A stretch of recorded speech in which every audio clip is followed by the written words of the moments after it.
So my first question is, why is this technology not the standard way that they do research now? I mean, it seems like you would be able to greatly simplify it, because you could, say you have an idea as to, a compound from a particular ingredient, how it's going to work on a various system or a part of your body, or, against a disease or against a type of cancer. So if you have the ability to synthesize that and put that into, like a program that can tell you whether it's not it's going to work, that seems like it should save you an incredible amount of time, an incredible amount of money. The research, the grants that the pharmaceutical companies get from the government could be used towards something else.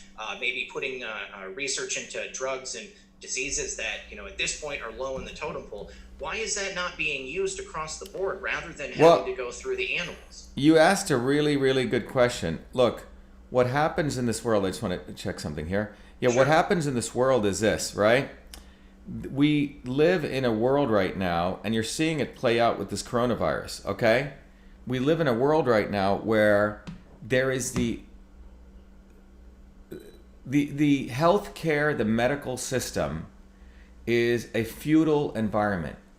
It is there's a lot of well-meaning people go to get their MD degrees, but frankly, the entire system of Western medicine, if you actually, take the veil away and really look at it what it is, it's really a system of medicine that was created not for prevention, not for really healing the body. It was created in a crisis model. Yeah, but even if you take away the money, if you go back to the Crimean War, the history of Western medicine was actually the mother of Western medicine was Florence Nightingale. Florence Nightingale was not a nurse. She was a member of the Royal Society of Statistics. She was observing that when soldiers were getting shot on the battlefield in the Crimean War, that it was when they came into the hospital, they were dying there because of the horrible conditions of hospitals. Like the horrible conditions of hospitals, by the way, in Italy, okay? You don't want to get stuck in an Italian hospital, okay? It was obviously worse in the Crimean time. And so she was the one who said, okay, we need to get these soldiers back on the field. That was sort of the goal. And so they created, hygiene, cleaned up the environment, etc. But that was the entire goal of Western medicine was to put the soldier back on the field. Crisis medicine, after his hand was blown up, right? After some horrible event occurred. So if you look at that origin, Western medicine is really based on after you get into an accident. Maybe you get, God forbid, you get your arm blown off, right? God forbid, you're in the late stages of cancer. Right? Antibiotics, steroids, chemotherapy. It's like a war against your body, right? So that is very different than a system of medicine which sort of understood the body as a system, said, okay, all disease can be related to diet and food, learning how to live in harmony with nature. I'm not saying one is better than the other. Each have their particular views. God forbid something disastrous occurred. You want, microsurgery and transplants and all this amazing stuff. But in the broad set of things, you want to be able to handle the body as a system. So the point is that when you look at the way that drug development goes, right? Or the way that we care for a patient, the MD's training is to look at you and the healthcare system as an opportunity to treat the body as parts.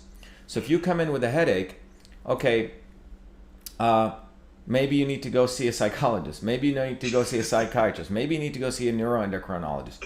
Maybe you need to go see, and you know what I'm saying? You get triage, and the healthcare model, because of big insurance and big hospitals, wants you to check off as many boxes as you come in, because that's more money. So that's what it's become. So when you look at look, when I was creating email, I've always been about 15 years, with all humility, ahead of, in terms of the future. When you look at the invention of email, I remember when I was creating it in that medical school, these old doctors would say, this email stuff's going to die. Why are you wasting our time with this, right? I love just going to my secretary and dictating to her. She writes a letter, she types it out, and it's interesting. So, for pharma companies, what are you talking about? I can use the computer to model it. No, we get, we raise $40 million, we do test tube, then we raise another $100 million, and we kill a bunch of animals. Then we file our IND, we bring in 20 gazillion lawyers. You know what I'm saying? They're on a locomotive. People forget it's very hard culturally to change a methodology because people get used to it.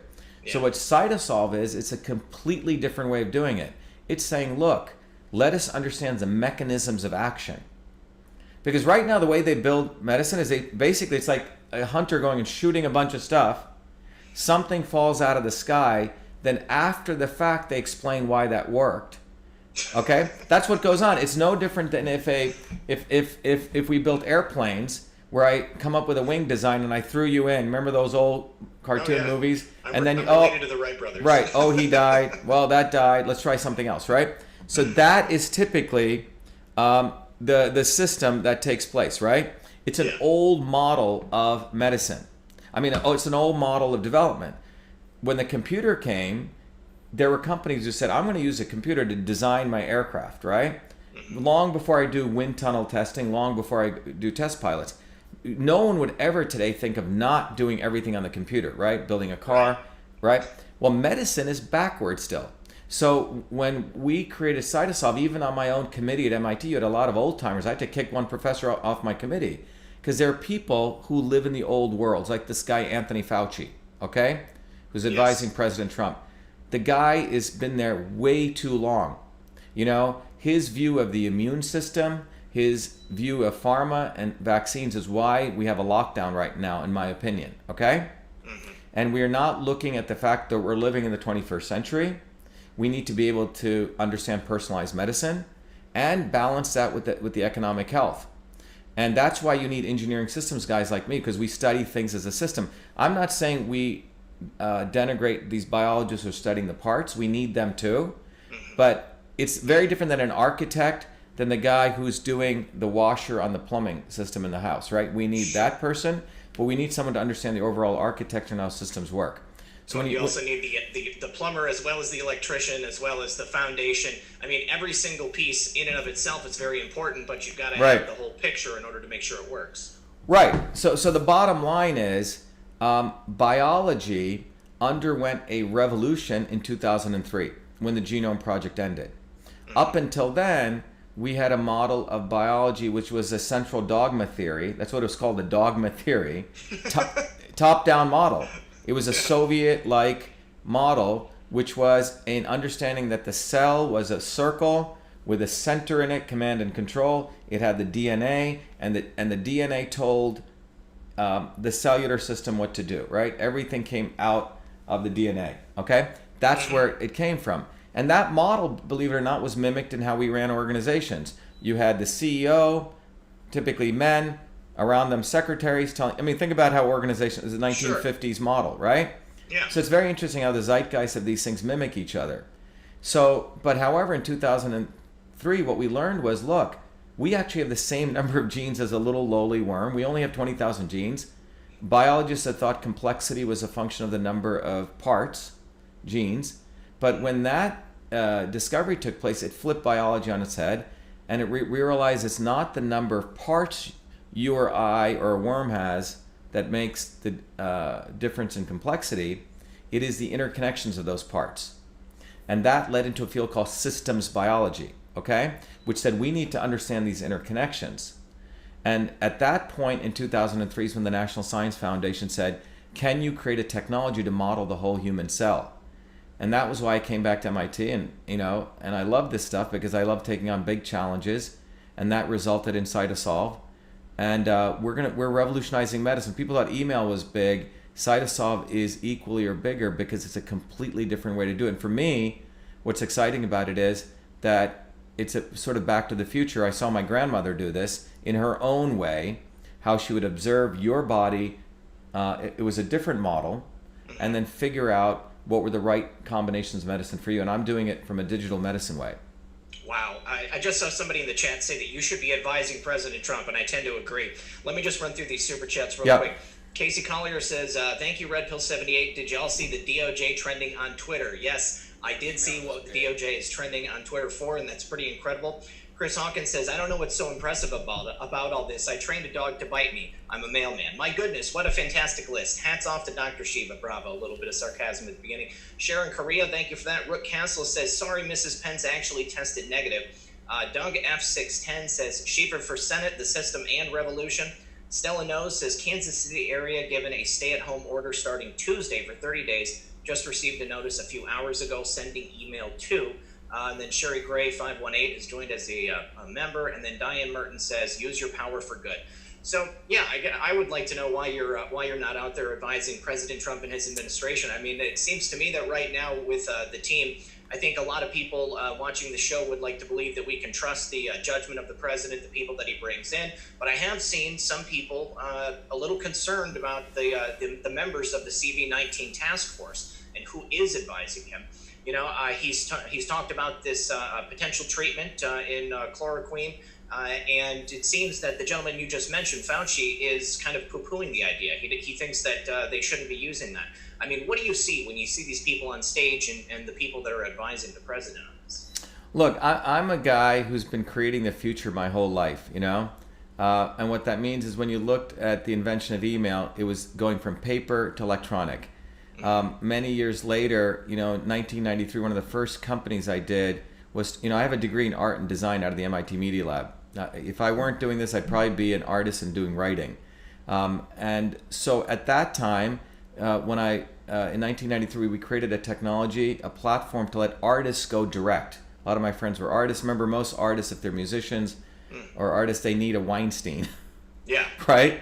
And they have to... Well, not a Weinstein anymore. Right, not a Weinstein. But I'm saying these gatekeepers are the ones. And so my idea was when the internet came, we created the first portal for artists to go direct because I saw the exploitation that was taking place. And then in around that time, I also created a technology, couldn't get away from email. The second my life with email was to analyze emails and to automatically sort it and route it. I did it originally for the White House, and we built that to a $250 million company. Essentially what we today call email management. That was creating the future. And Cytosolve is creating the future. You know, we're at a point in our development where we need people like plumbers, electricians, people who work with their hands. You know, I just got a call. You know, our videos are going viral. I got a call from an 84-year-old man in Wisconsin this morning, and he said, "Hi, is this Dr. Shiva?" He goes, "I didn't think you'd pick up the phone." And he proceeded to tell me he grew up on a small shack, very poor, how he became a lumberjack, he was a farmer, and he'd seen my videos and he wanted help, okay? Understand, but he reminded me no different than my grandparents who were poor farmers in India, or landscapers who I grew up with in New Jersey. So, you know, hardworking people. And he said, the only thing we can trust is people who make stuff with their hands and their mind. These lawyer lobbyists, you know, and we keep electing these scumbags. I'm sorry, that's what they are. 60% of them are people who don't know how to create anything. They can't fix a light bulb, you know, they can't screw in a light bulb, they can't fix, you know, they can fix nothing. Right. And yet we as American people who actually do know these skills keep outsourcing our future to these people. And when you have a crisis like this and you see what's going on, this is where you realize you need people who actually are understand physics and engineering and science and plumbing and electricity. You see, when you look at Washington, who was a surveyor or was a farmer, when you look at Jefferson, who studied, I mean, these guys studied stuff. They were children of the Enlightenment, right? They studied physics and engineering. How many of these guys know any of this? And so it's up to everyone listening to ask themselves, when you look at what's going on with the coronavirus, how does anyone in that administration I don't believe anyone around the president has a clear idea of what the immune system is. They don't. So if you don't understand, let's pull away all the bullshit. What the hell is the immune system? What is actually going on? Now, 99% of doctors, many of them are, by the way, you don't have to be that smart to be a doctor. You just have to be able to follow protocols, because the current medical education is very medieval. It's you slog it out, 2 years of book training and the 2 years of hell, and then you do some residency, okay? So let's put this in context. When they get their MD degree, this guy freaking doesn't know a lot. He has studied if this, and that's why they can be converted to AI, okay? And the concept of AI in medicine has been around for a long time. So the real issue here is who is advising all of us, okay? what is actually freaking going on. And what you realize is the average MD, if you ask them, how does a vaccine work? And what is a virus? They'll say, oh, the virus, this is what they convey to everyone listening, is that the virus has big teeth. It's like an alligator. And the virus is going and eating your tissues. It's eating away your lung tissue, right? And the vaccine blocks it, right? This is what people think. It's a very medieval, dark age idea, but this is what's circulating. And if you have even most of the people out there, including people like Sanjay Gupta, okay? Nice guy, I've talked to him. But he has no understanding of what the immune system is. The reality is when you take a systems biology approach, the latest of understanding the immune system, which, that's why the National Science Foundation 4 months ago asked me to give their distinguished lecture, because most people don't know these interconnections. And what you find is that the immune system, in its normal mode, it's able to handle all sorts of viruses, because we grew up with microbes and we emerged out of the soup of viruses and bacteria, and we're multiplying. We're here. We are if you want to put the top of the heap, if you believe that, okay? But the point is that the immune system is constantly dealing with all sorts of pathogens. We have 380 trillion viruses inside ourselves. We keep thinking the word virus is some horrible word, okay? This is this narrative that's been built up by the pharma industrial complex, right? To scare us. It's like the old, I think, what is it, The Wizard of Oz, right? Remember the scary thing and everyone? That's what they've created, the CDC in particular. People like Fauci, okay? And they've created this horror show. That's what viruses are. And then based on that, you must listen to me. And then they destroy anyone who exposes their fake science. So when you look at this, the immune system, actually, it's a dysfunctional and weakened immune system that attacks its own body. This is what's going on. So when a virus comes in, they're constantly coming in. The virus is trying to survive. It wants to take over your cellular machinery and replicate itself. In fact, doesn't destroy the tissue. It comes in, replicates, continues. Comes in, replicates, continues. It is when our immune system doesn't just destroy the virus, but it also starts destroying our own tissues. Because what happens is, and there's many reasons this occurs. If you eat a high sugar diet, horrible diet, high blood sugar, right? You're taking certain drugs. Your body's natural immune systems, the macrophages and T cells, are repressed down. You have really three systems, put it simply. Your macrophages, your innate, your cytokines, and then you have these things called T cells and B cells. Well, if these two get knocked down, the other one tries to make up for it. And the cytokines unleash the attack not only on the virus particle, but yourself, okay? And that is what is causing destruction. So this is what people need to understand. And I say it this way, so if the president's listening, he needs to understand this. And everyone needs to understand what Fauci has been doing his whole illustrious career. I don't know if you know, he built this entire career supporting a really, really fraudulent scientist called Robert Gallo, okay? Who's a guy who's the one who was brought up on scientific misconduct for stealing essentially the French HIV virus and creating a bogus HIV test, okay? Okay. And Peter Duesberger, who's truly an eminent scientist, was given a tenured Berkeley at 39, National Academy of Sciences at 40, a serious scientist, was questioning, wait a minute, does HIV really cause AIDS? Okay, when it was popular and Fauci was hanging around with Bono, okay? Okay? Like the U2 artist? Yes, trying to build up the entire thing, AIDS, running AIDS concerts, right? Right. That's what these guys do. Because they're actually inferior scientists. They've learned how to kiss ass and move up through the academic model, which is basically the oldest profession now, chasing grants. And that's where Fauci has emerged from. He's a political animal. And he created his entire career on as though he's the one who stopped, AIDS.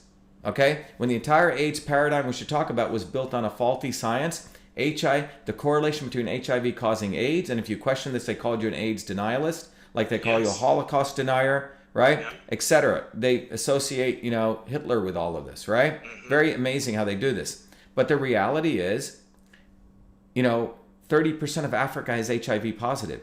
Not everyone's dying, okay?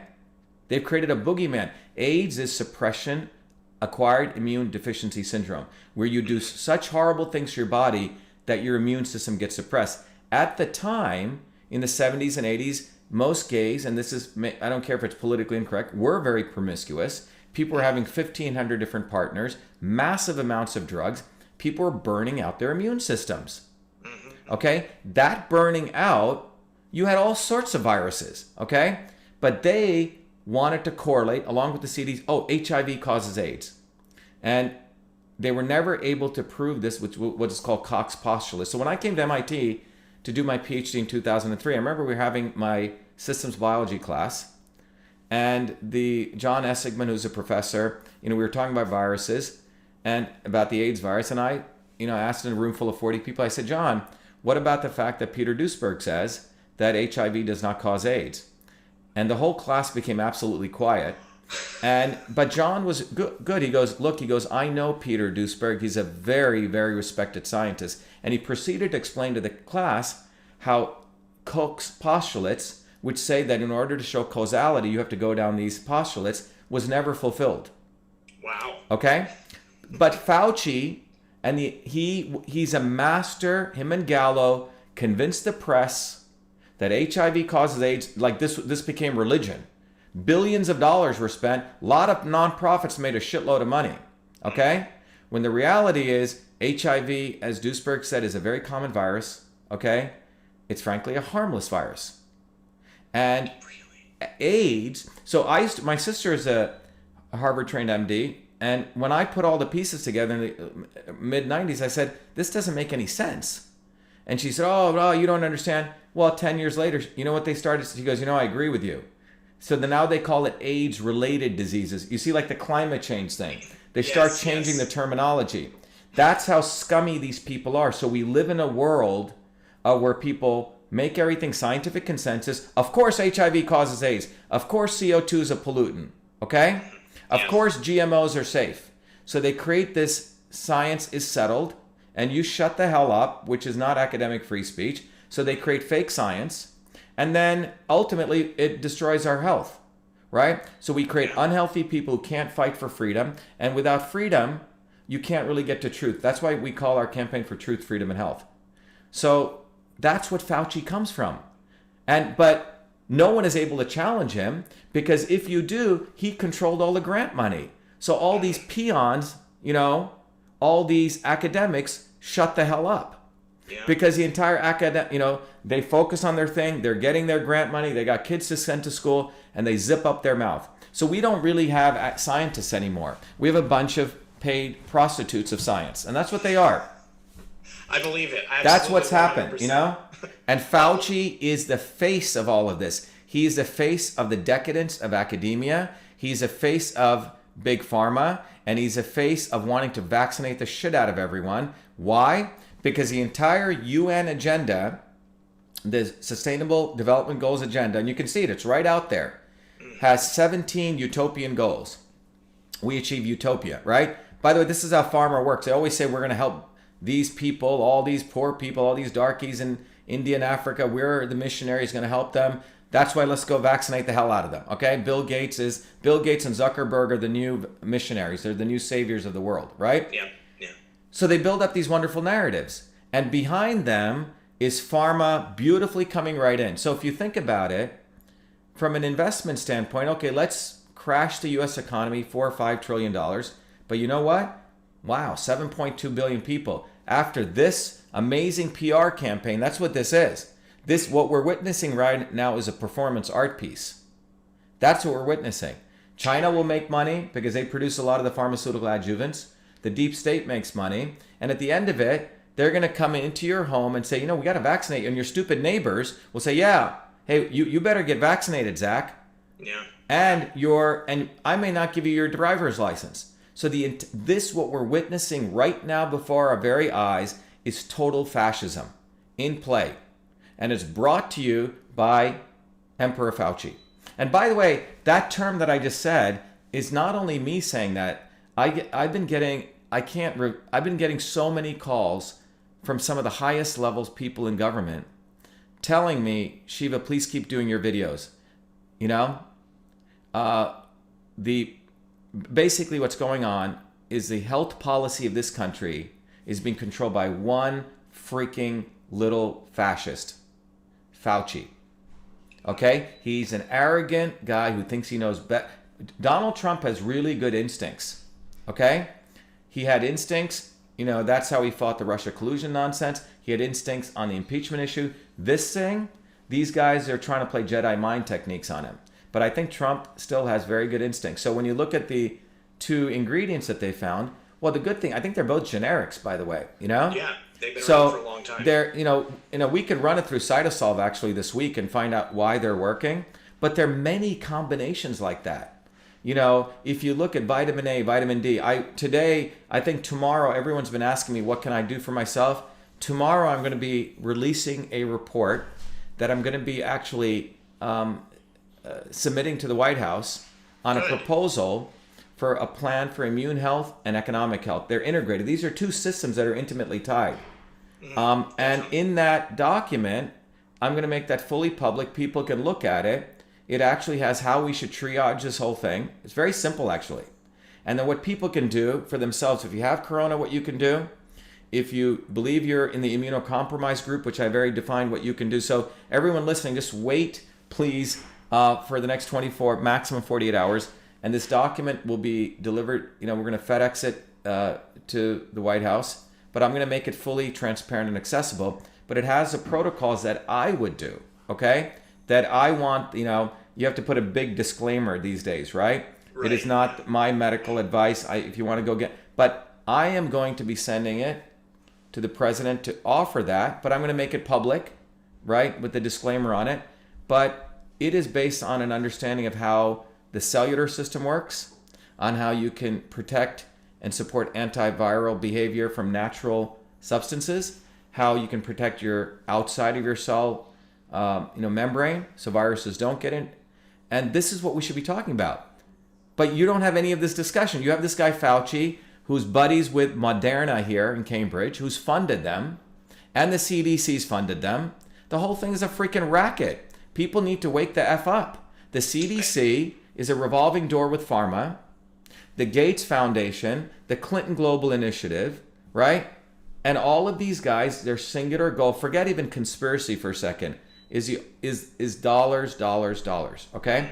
And as a side effect, if we get to consolidate power, to do that through control, even the better, because it's more power, profit, and control for them. Yeah, definitely. Give me just 1 second. Let me do these last couple of super chats. Let's see. We had Trisha Q Patriot Texas says a cure for pancreatic cancer. More info, please. She'd like to know about that. Frosty the Bear says stuffing for your mattress. I'm 20 minutes late. It's okay. You can always rewind. Thank you for that. Andy Bond, thank you. Val29, who can solve the toilet paper mystery? Andy Bond again, thank you. Maureen G says, so excited for Dr. Shiva to represent Massachusetts. I'm a big supporter and will do all I can to support you. Where we go one, we go all. Frank says, I love you, Dr. Shiva. I just wish you were native born and can run for president. Casey Collier says, I had testicular cancer in 2014 with chemotherapy and donating my left testicle. I wish I had met you before that, doctor. Brian Foltz says, I'm going out camping in my RV next week and can't take the smell of my house anymore. You've been inside stuck a little bit, Brian. EO2 Dave says, 65, COPD, high blood pressure equals see ya on the other side if I get it. Brian Foltz says, anyone ship out on a USMC to Djibouti or whatever? That's what my house smells like.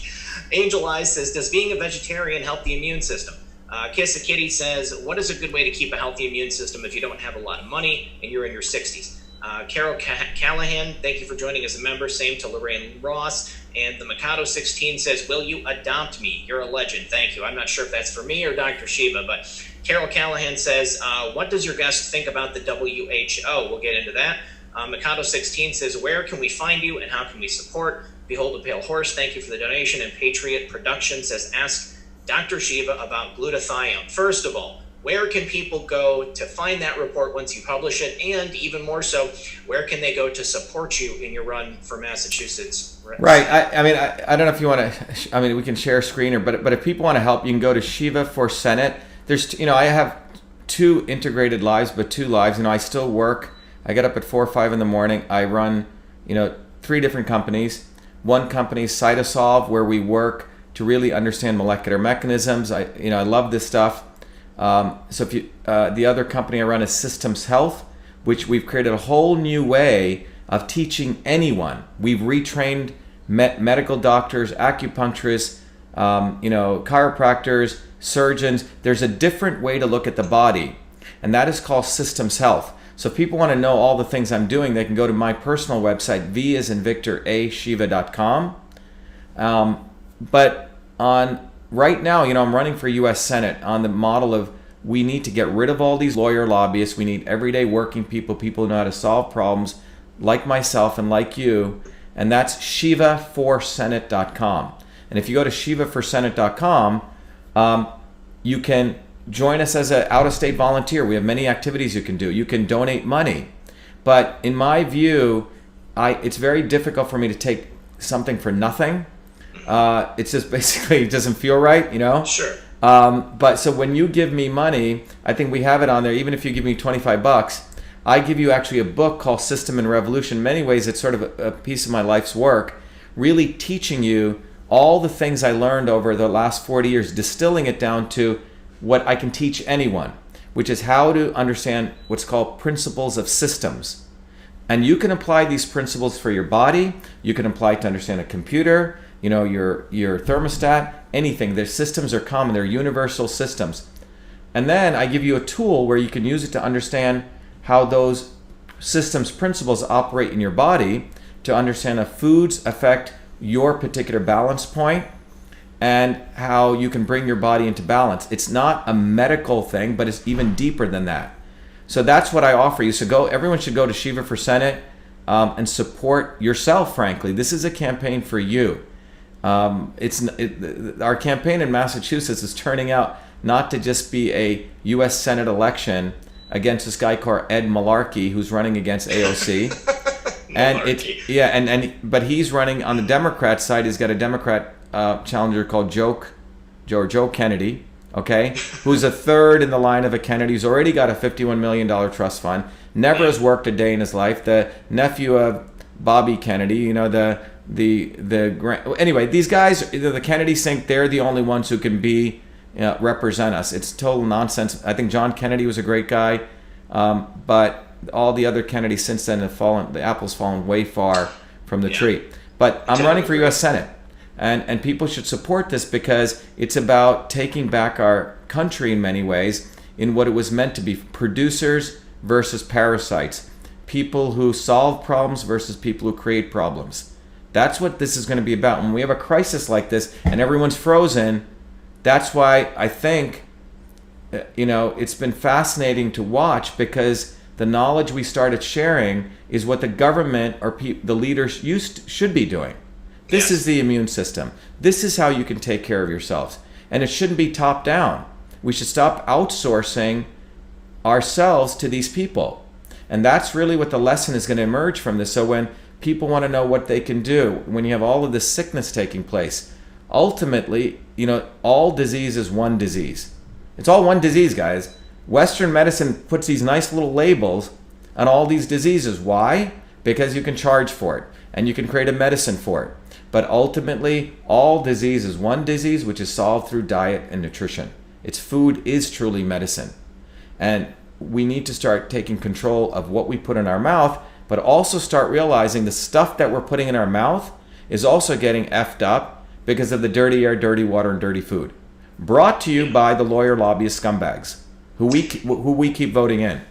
What's funny is that I've thought about this in the past, that the decline of our country has almost singularly been the result of the rise of lawyers throughout the administrative portion of our government, and even in the elected branch as well. But they come in, they know how to manipulate the law, and they know how to manipulate people. And now they've taken it from the courtroom and they've put it on this national scale. And they manipulate the systems that they themselves work in, and it's become really, really frustrating. We just had a story this past week about several elected representatives who took the classified briefings that they were given in regards to CV-19 and what was coming, and they sold millions of dollars in stock. Some of them Democrats, some of them Republicans. It just shows you that the swamp is universal.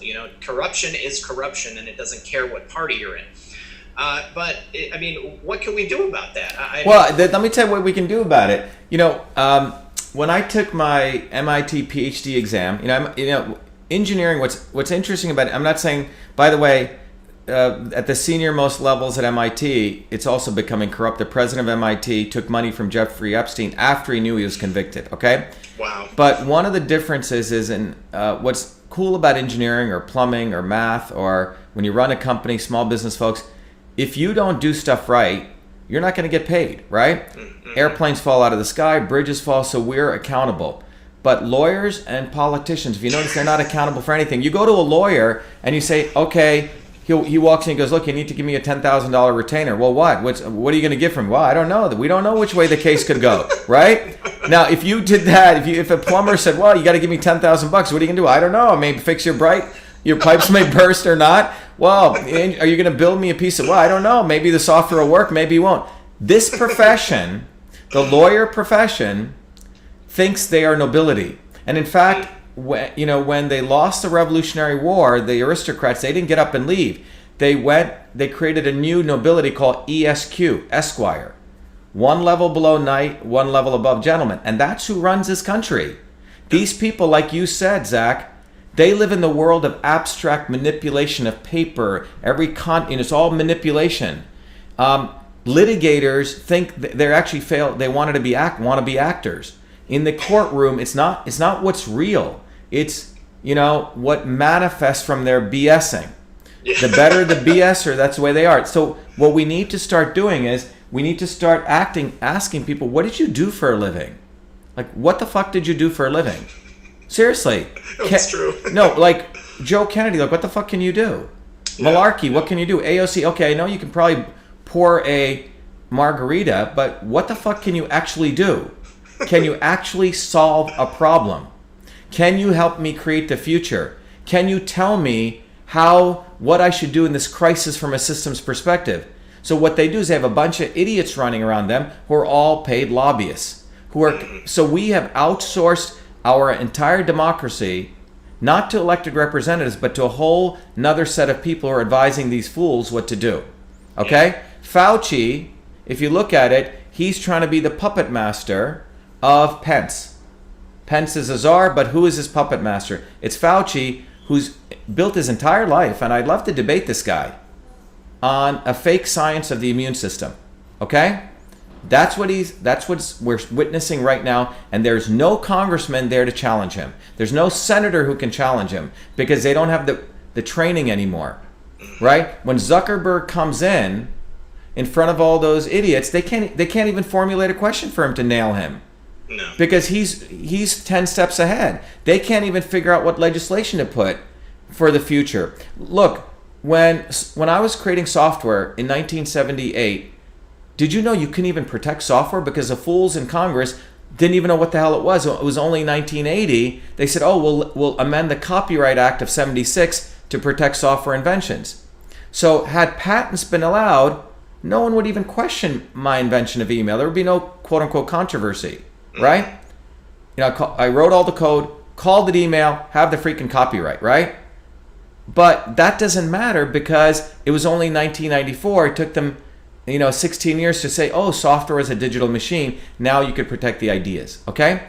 That's what happens. We screw over everyday people, young inventors, working people, because these guys know shit about anything. And not you, but we as people have got to say, what the hell, are you a plumber? Do you know do you know anything? Mm-hmm.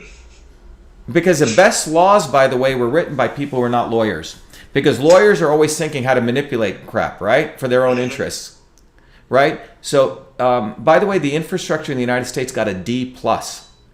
Okay? Philip Howard, a very interesting writer, and he put together a very interesting white paper. He says even if we allocate $2 trillion to fix infrastructure, which was just done, do you know in the United States it takes 10 years to complete an infrastructure, to even start an infrastructure project? Start. So you allocate $1 trillion to go fix all the bridges in 2020. We won't even start that until 2030. You know why? It takes 20,000 pieces of paperwork to even start. Well, who's making money on that 20,000? Freaking lawyers. Okay? In Canada, 300 pieces of paper. In Germany, 300 pieces of paper. Even in authoritarian regimes, they can start it in 2 years. In Canada and Germany, it takes 2 years to start. Once you approve, it goes. Because of the level of corruption, Massachusetts, for example, got an F in infrastructure, where MIT civil engineers are. D+ in the worst public integrity, corruption. Wow. So people need to wake the F up. Yeah. Fauci is corrupt. Zuckerberg is corrupt. He put money into his own LLC, which is funding a big vaccine model. And these people, him and his wife, think they're God's gift to earth. They're going to tell us what to do. It's time people realize that health emerges from your relationship with your healer in a decentralized way. You have to figure out what's right for your body. It's not top-down medicine. That's what they want. We're going to the final big, if we're going to let ourselves be screwed, it's our fault. Where what they want to do is nail the coffin in to nationalize. They've already nationalized banking, okay? They've already, they use quote unquote terrorism, Osama bin Laden, all this nonsense to be able to justify, the NSA. We're fine, okay? They watch me. We've sort of given up, right? And the last thing is, you can walk into my home, bring the police, and vaccinate me. That's where we're going. It's top-down medicine, and that's what's happening. And it's extremely dangerous. So people need to WTFU. That's what needs to happen. Because the infection that's going on right now is the infection of fear and uncertainty. That's what's being injected for people to accept nonsense. That's what's going on. Absolutely. All right, let me do a couple more quick thank yous. Gary Van Rossen Jr. says, this gentleman is so smart. Thank you. Love you. And I'm sorry, Tire Queen says RP78 is the hardest working man in showbiz. Elvis has left the building. Where we go one, we go all. Thank you, and thank you, Tire Queen. Trump Card says Dr. Shiva should be Trump's health czar. That would be a great idea. McKinney TV says ask the doctor about fulvic acid. I've learned and seen research that it prevents the virus from attaching to your cells for replication. Candace Estav says, ask him if he's familiar with Dr. Judy Miskowitz, 35-year government scientist in HIV/AIDS. They tried to suicide her. Mark for the win says, Dr. Shiva is a beautiful human. Behold a pale horse. Thank you again. Eric Anderson says, protect rights, enforce reciprocity, punish parasites. That's a good idea. EO2 Dave says, Dr. Shiva, I hope you take precautions, i.e. bodyguards. Dave Stealth Bomber says, let's stop voting in lawyers and lobbyists and bartenders. Yeah, 100%. Mike Q says, we are still fighting the Revolutionary War. God bless us all. Yes, we are. Cindy Castro, thank you for joining as a member. Patriot77 says, I love this guy. Great show tonight, Red Pill. Russell Waldschmidt says, did Dr. Shiva drop the F-bomb talking about the intellectually challenged in D.C.? Yes, he did. EO2 Dave says, Red Pill, please ask the people not in chat to like this truth by Smith. Oh, please ask the people in the chat to like the truth. Yes, you guys, please do. Give us a thumbs up. Help us out by sharing this on your favorite social media platform. Gino says, Trump keeps saying Chinese virus. I believe he is letting China know that he knows it's a manufactured Chinese virus. What do you guys think? And Craig Wilson, thank you. I personally think that's at the least what he's saying. I mean, it's clear that it originated in China, whether or not it was a man-made, created virus or not. I think many of us here in the audience have read that white paper that initially came out in the days after it first came on the scene, talking about the HIV insertions, how it was, it was a little too perfect for it to be a naturally occurring thing. What's your opinion on that, Dr. Shiva? Well, look, I can tell you, these things are very speculative, right? So I could make my assertions. There's the stuff that says that this virus came out of North Carolina, Fort Detrick, right? If you've read that, there were 4 different strains of it, that they still haven't found patient 0, which appears to be true. Of the first 41 patients, 13 among the first 41, we don't even know where they came from. So one theory is that this was a attack by forces which wanted to start the infection in Wuhan, and then the strain in Iran is different than that strain, and the strain in Italy is different. But it shows that all 4 strains have the root going back to North Carolina, Fort Detrick, which is, I mean, I haven't had a chance to verify all of this because it starts getting, you need to have a full-time PhD to do this, right? It's rather conspiratorial. Yeah. So, but broadly, what I can tell you is that the virus, I mean, if you look at it from a very biology standpoint, the virus is composed of what's called a ribonucleic acids, single-stranded RNA. That's what you see all those little things inside covered in these glycoproteins. And then on the surface of that are what some people call surface proteins, okay? Now, if you look at the SARS virus, which is a variation of, and then the Middle East respiratory syndrome virus, right? This SARS is the acute respiratory syndrome virus. So if you look at those viruses, they're all part of the class of what's called coronaviruses. The base sequence of the current coronavirus has around 1,500, if I remember right, base sequences that appear to be different than the SARS. And the thesis is that did those 1,500 base sequences come from natural mutations, or were they accelerated in some way? So that's where these conspiracies come from. But what we do know is that the infectivity rate is much higher, and the infectivity rate is much higher. It can be much higher. Is if the virus can attach, I'm going to sort of use lingo, to your cell walls and inject its RNA into it. That attachment capabilities is what you can engineer, right? Based on the surface protein. So the thesis is we clearly see this has a much higher infectivity rate than SARS and mirrors a lower fatality rate, right? Right. How low that is, we still don't know because frankly, all of us could have it, okay? Sure. We have 380 trillion viruses we all have, right? So the issue is we all will have a ton of viruses, right? Why did we choose this? And is this actually causing that fatality? Going back to Koch's postulates. I think in the United States, I think 99% of the people are dying are over the age of 80. They also have comorbidity. Exactly. Several other things. Right. This was the same thing with AIDS, okay?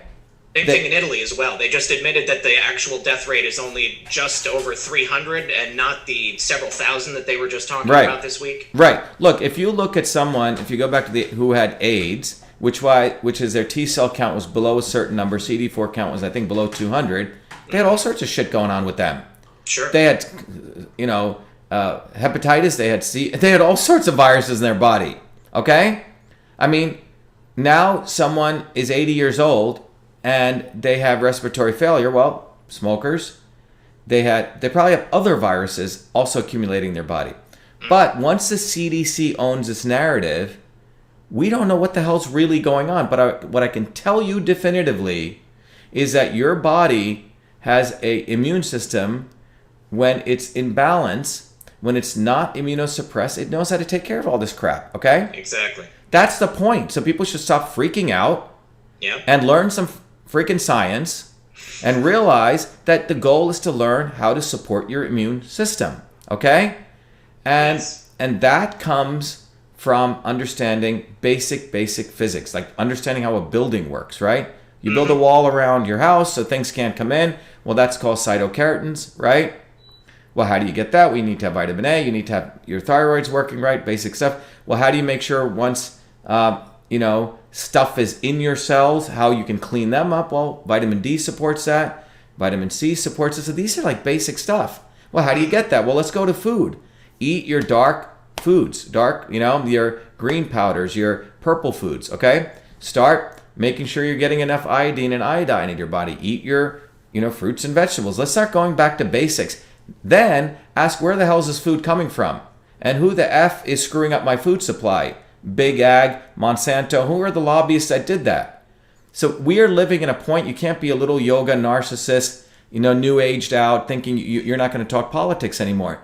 Because you can't live in your shell anymore. Politics and medicine are totally one and the same now. Particularly health and medicine. And that's why for me, it's very fascinating because I grew up, both were intertwined. I grew up in a caste system in India, wanting to understand why there was political injustice of this whole segregation nonsense, who the hell is to tell me they're the smart ones and we're all stupid deplorables, right? That whole concept. That's what we have today, right? The people who hate Trump, frankly, are the people who are the most racist. Yeah. It's a multiracial liberal aristocracy, Republicans and Democrats, okay? And Trump didn't fit that model. Everyday working people, black and white, where I grew up in New Jersey, they may have called me darky and other words, but that's just ignorance, okay? Sure. They weren't my enemies, okay? They actually voted for us against Elizabeth Warren.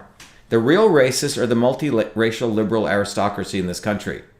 That's who we need to understand, and those are really the enemies of the people.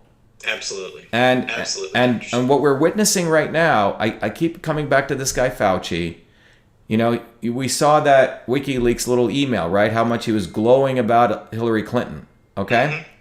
So it pretty much says what he's about. And this is a guy who actually thinks he's better than Trump. You can see his facial expressions, and he has no idea that Trump actually is quite a smart guy, okay? Yeah. In my view, he sees through stuff, and that's why I'm going to be sending him this report, on Monday, which we'll share, which we'll make fully public, because we have an opportunity to really affect change at this point, and we're at a very critical time in my view. Let's see. Gino says, I'm sorry, Craig Wilson, thank you for that. Daniel Turgeon says, Trudeau calling for FF on Twitter. Does an FF after tweets. That's very strange. Warrior Biatch says, can he be my doctor, please? And Chris Hawkins says, I love this guy. Susan Huber says, have you ever been on Dr. Dave Janda's or Sarah Westall's programs? They sound like Dr. Shiva. Do you know who they are? Have you been I haven't been on this, but what I can tell people is everyone listening, the election in Massachusetts is not just a federal election. This is your election. People need people like us. That's what this is about. Having 1 out of 100 people be in there who's going to fight for the next 6 years will be quite extraordinary. It'll be a lot of fun, by the way. So I think it's really important, everyone, if you want to help us volunteers, if you want to donate, whatever it is, but know that the election in Massachusetts, by the way, Massachusetts is the center of the deep state, Zach. If you go between the 1 mile radius between MIT and Harvard, and you draw a little circle and you look out, you'll see Facebook headquarters over there. You'll see Google, Monsanto, Pfizer, you'll see Microsoft. They're all here. Wow. It's quite extraordinary. And the elites of all the world, we talked about the WHO, all the global elites have gone to Harvard Business School or MIT or Harvard. Everyone has traversed through here. And it's fascinating. So winning here, a guy who came from nothing, who's one of you, earned all of his stuff, would be like taking, remember Lon Chaney taking the stake and driving it into the vampire. Yeah. And I'm telling you, it'll be bigger or equally big as the Trump victory. And I think this victory is going to happen not just from within Massachusetts, but everyone outside supporting us and passing this video on to everyone and making things go viral. Because people just need a little bit of knowledge, Zach. If people already know it in their gut, something's wrong. And I'm just here to be a little humble catalyst, just letting people you're going in the right direction. Here's some powerful knowledge that you can use to support your own education and your own learning, teaching, and serving, your fellow beings here. Well, I think that right now, this time in history is the absolute best time for that to happen, because I think that more people have woken up in the last couple of years since President Trump took office, since they had their complete worldview just smashed, their paradigm destroyed, learning that President Trump is not the second coming of the bad guys in WW2, and that he's actually changing things for the good, and that things are happening because people are starting to do research, they're starting to challenge things. You can tell when they challenge you, sir, for talking about the immune system. What a ridiculous thing to try and smash someone over, to try and discredit them over, because you're talking about a natural function of the body and making sure that people are aware of how that works. So I think that people are really waking up. Listen, our first caller, Charles Pixley, is on the line. Charles, are you there? I'm here. Can you hear me? I can hear you, sir. You're on the line with Dr. Shiva. Dr. Shiva, I've been a Shivite since 1972. What's that? I've been a Shivite since. Oh, really? A Shivite? Yeah, that's great, Charles. I don't know if people know what he's talking about. There was a time. Can I explain, Charles, what a Shivite is? A devotee of Shiva. Yeah, it's a deity of Shiva, but it's interesting. So in India, there were the people who were the native Indians of India, very, very much like what you would call the Native Americans here. Okay, I don't know what the politically correct term is even anymore, and those people spread from deep South India all the way to the north of Himalayas, and they were called the Shivaites, or people who followed Shiva. And the interesting thing was the medical system they followed was called Siddha, Siddha, and that medical system had 5 branches. One was martial arts, another was the use of micro doses of heavy metals, which came from natural products. The third was yoga, the fourth was meditation, the fifth was what you would call the use of herbs. So it's a very complex system, and the Siddhas and the Shaivaites believed that it was not only valuable to achieve spiritual enlightenment, but you could also have, one of the goals of life, immortality, and was to learn how to take care of your body. That was your duty as a human being, in addition to being a spiritual being, to do everything you could do in your powers to learn how to eat right, and that was part of your holy responsibility. So, well, I took it off topic, but you brought it right to the point. But the reason I called is because you and I are brothers from different mothers. I was doing what you're doing now in 1990 through 1997. And my professors were Gaston Nason, Dr. Dietmar Schildvector, and we were dealing with pleomorphism. And Gaston Nason, you may or may not know who he is, developed a microscope that... Yeah. He's the one who the FDA went in. He was using the Rife stuff, right? Also, he went beyond Antoine Béchamp and Emile Doyen, and found in our blood that there's a somatide, which is indestructible and has a 3-stage life cycle in the blood. And then when you start to degenerate into whatever form of degeneration, whether it be cancer or whatever, it goes into a 16-stage cycle. So therefore, I'm going very fast, so we're covering a lot of territory here. And you've brought up so many topics, I don't know if I can touch them all. But we can pre-diagnose cancer 2 years before it happens with a 3% margin of error. Simultaneous to his discovery, Dietmar Schildvector, my professor and my friend and my doctor and partner, developed a chemical test that has the same capabilities of pre-diagnosing cancer 2 years in advance. And Nason developed what I call a homeopathic, it is a homeopathic by all, it's called 714X, which is just a name that he gave it, but it's trimethyl bicyclonitroaminoheptane chloride, which causes the body to reject the cancer by shutting off the human chorionic gonadotropin that's secreted by all cancers. So I formed an institutional review board and took this public and started teaching the public. And quite frankly, as you've already touched on, the biggest problem we have is ignorance. And I don't mean that in a pejorative way. I mean that people just don't know. And most of all, the Congress certainly doesn't know. And no politician that I've seen knows. And I come from the healing arts, from the homeopathic, naturopathic, Ayurvedic side of the healing arts, or the empirical school, where the allopaths are all from magicians. Then came Rockefeller, who transformed everything, changed the whole educational system, and formed the AMA. And you've got the most highest level. You see it in the criminal, known as Anthony Fauci, who is responsible for millions of deaths. In 1991, we went to a panel in Amsterdam when AIDS when the whole argument of AIDS was emerging, and Luc Montagnier was there proclaiming his wondrous discovery of this phony virus and this phony AIDS. AIDS is autoimmune dysphagia syndrome. Well, you said.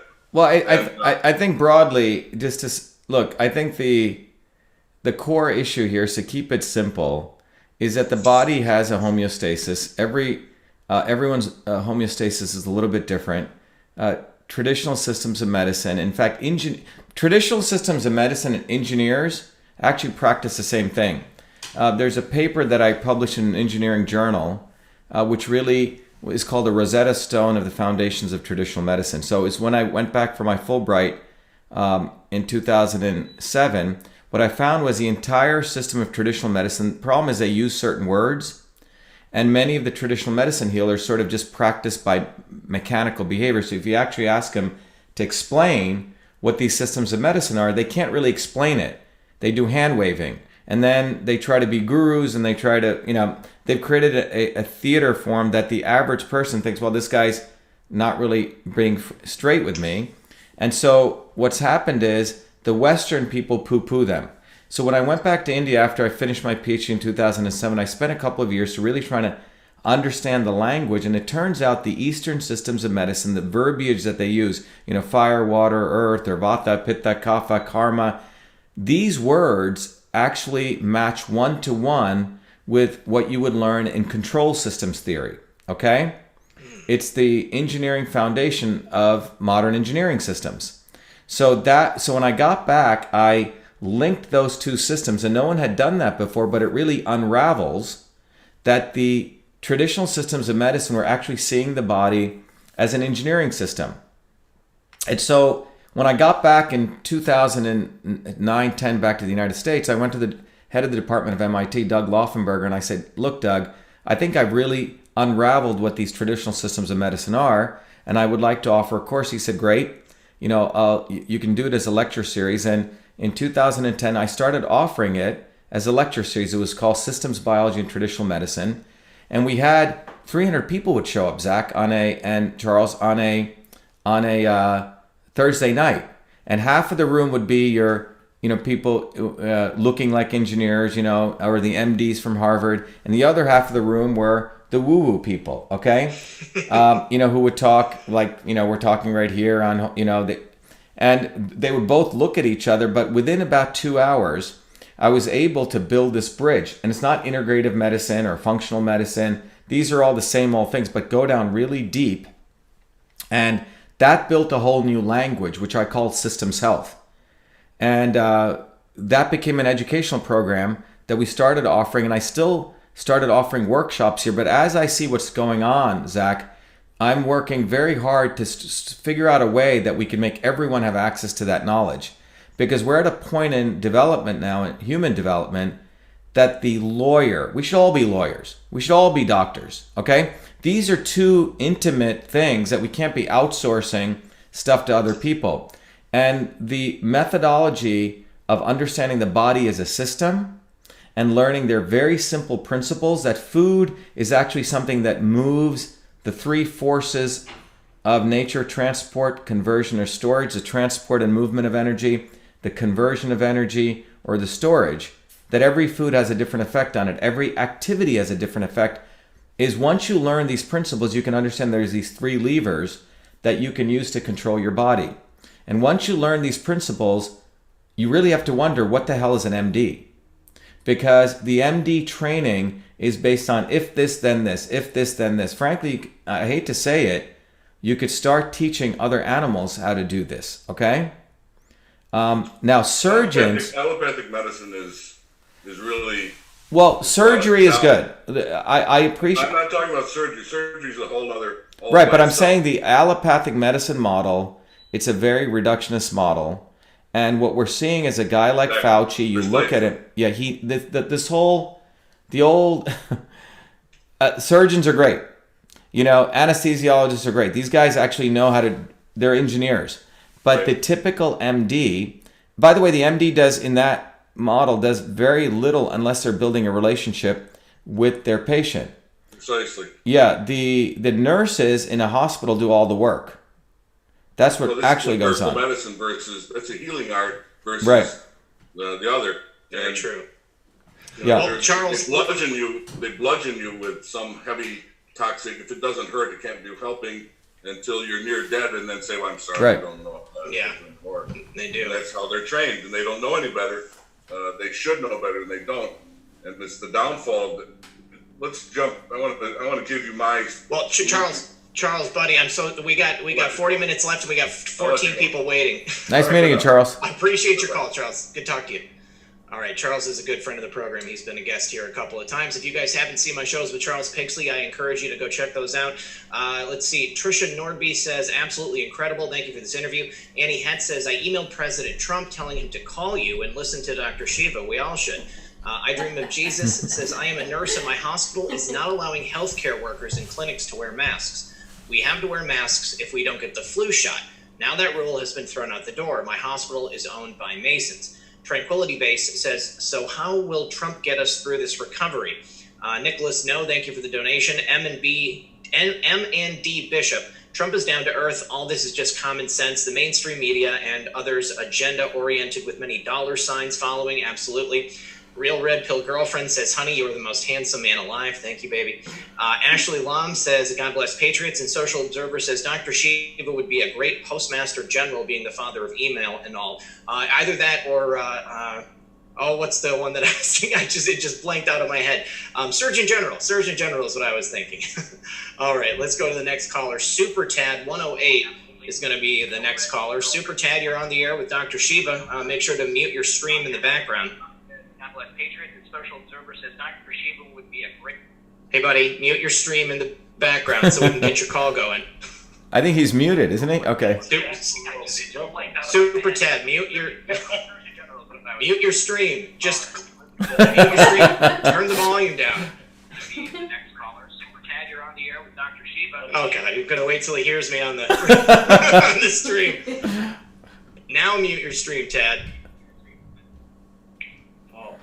Tad, I'm putting you back in the box, okay? Make sure that... All right. So we're going to go to the next caller, and hopefully Tad can get that figured out before the next time. Carl, to go where we go when we go all, is up next. Carl, I know that you've got the stream muted. What's up, buddy? Hey, Red Pill. Hi, Shiva. Man, how are you? You are a breath of fresh air, brother, and it is amazing to meet somebody like you. 1 second. Thank you very much. Very sweet of you. I honestly expected to have to expose you for not being a real human being, but you are truly one of the great ones. And you're right. I mean, you've covered so many topics. I stopped writing notes and questions. But one thing I did want to touch on was that when it comes to healthcare and people trying to be healthy, most people in the United States have never been out of the United States. Yeah. And so they've never been exposed to anything outside of this education system, and trying to learn something that goes against the deep state's agenda is insanely difficult. I've been searching for a few years now, and there's so much information, and half of it is BS, and the other half, I've only found really a couple people. One is Dr. John Bergman, and he's right along with your philosophy. He exposes the mainstream medicine and all their lies, and how they constantly are attacking the body with their medicines. You've got high blood pressure, well, take high blood pressure pills. What is the side effects? Increases your blood pressure. Same thing with depression and so forth and so on. So, wow, man, you got me talking 90 miles an hour. well, I think, I had a call this evening with somebody who said something interesting. And we had a discussion. Look, when I grew up in a place like India, right, you see what you would call, corruption everywhere, right? It's almost like in your face. In the United States, what's happened... by the way, I just want to say hello to people on Instagram because I'm over here. So people are asking some interesting questions. But when I grew up in India, you had corruption was sort of, unfortunately, everywhere. But it was out in the open, right? Everyone knew, bottoms up, there was corruption everywhere. In America, we don't see corruption directly. So we think, everyone, there is no corruption. But in America, in many ways, the corruption is highly sophisticated. I'll give you an example. Many years ago, I had a board member. I was running one of my companies, and Larry said, "Hey Shiva, would you like to meet John Kerry?" And he was a big Democrat, okay? And I had just started my company. I was a 29-year-old kid, And he said, oh, you should go here. You'll make contacts, right? And I was interested always in growing my company, getting new customers. So I was invited to John Kerry's house, and it was interesting because he had invited. This is when the web was first taking off. The head of Yahoo was there, Eric Schmidt, and a lot of these people I didn't even know, right?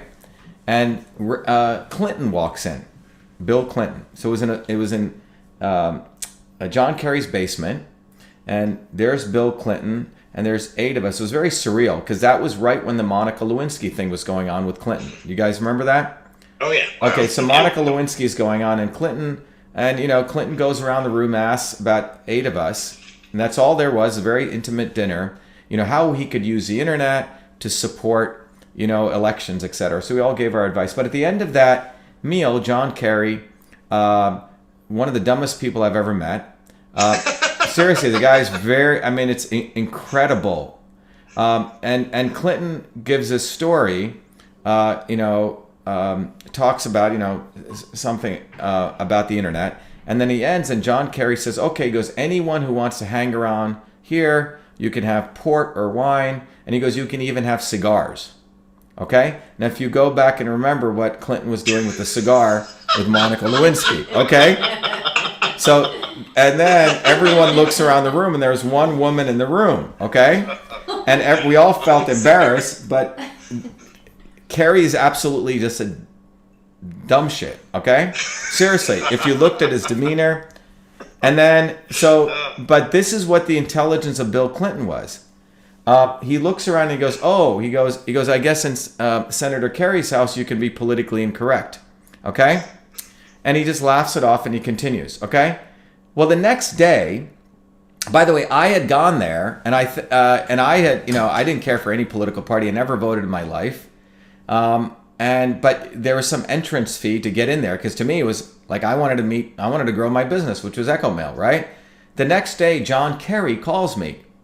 And I was running my company, and I go, who's this? He goes, oh, this is John Kerry. He goes, oh, Shiva, I'd like you to donate $25,000 to my campaign. And I go, all right. Because they'd given us this little bowl when we left his dinner, right? It was a nice silver bowl. And I go, John, is that for the silver bowl you get? Or was that for the bowl you gave me? He goes, no.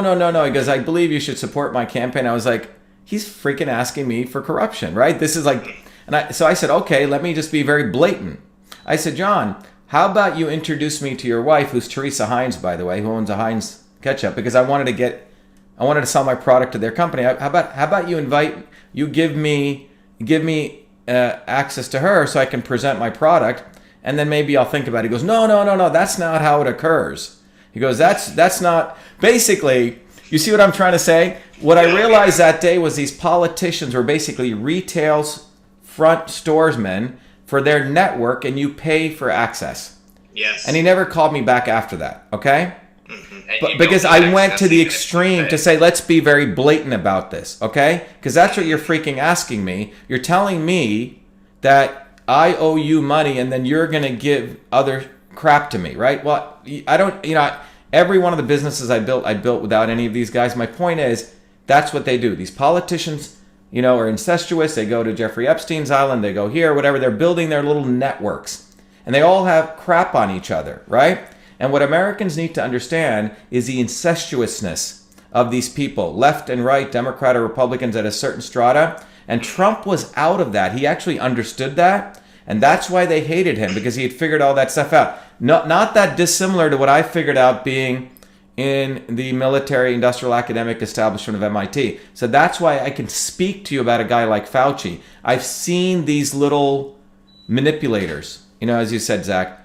They're not that intelligent. They know how to play the game. That's what they do full time. And that's what we have today. We have total corruption. And the American people, by and large, are extremely innocent and good people. In fact, very down-to-earth people. And the unfortunate thing is they haven't had to endure a lot of this stuff. So there's a lull here. And I think the swamp sees this opportunity to come in below and just take advantage of everyone. And that's what the danger is right now. And, look, I'm not against, people can do whatever they want in their home, smoke as much drugs as you want, kill yourself, it's up to you. But I can tell you this, and let's not compare this to reefer madness, okay? But what I can tell you is, having studied, the fact that someone like Marlboro wants to put $2.1 billion into cannabis, the modern day cannabis that we have today is not the same cannabis as what we had in 1960. The THC levels are 25 times higher. Okay, it is not the wild type growing in the beautiful, pastures of the Himalayas. Okay, it has been engineered to control and affect the presynaptic receptors. It competes with the CB1 receptor.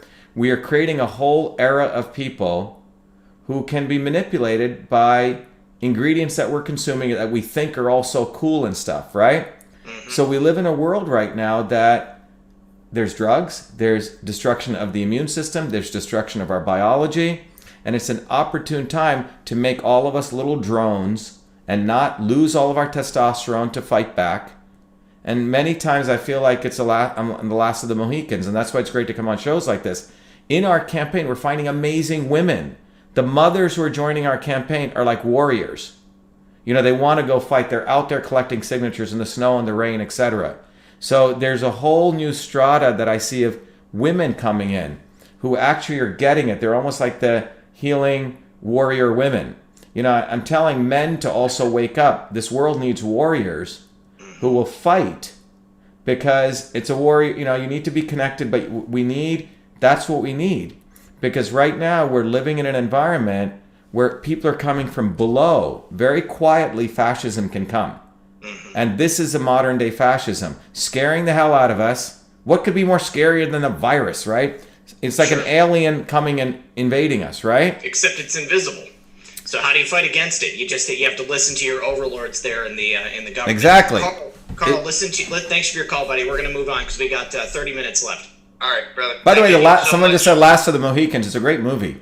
Yeah, it's a good one. All right. Well, good music. Thank you, Dr. Shiva. I appreciate you actually being for the people, and you are one of very few.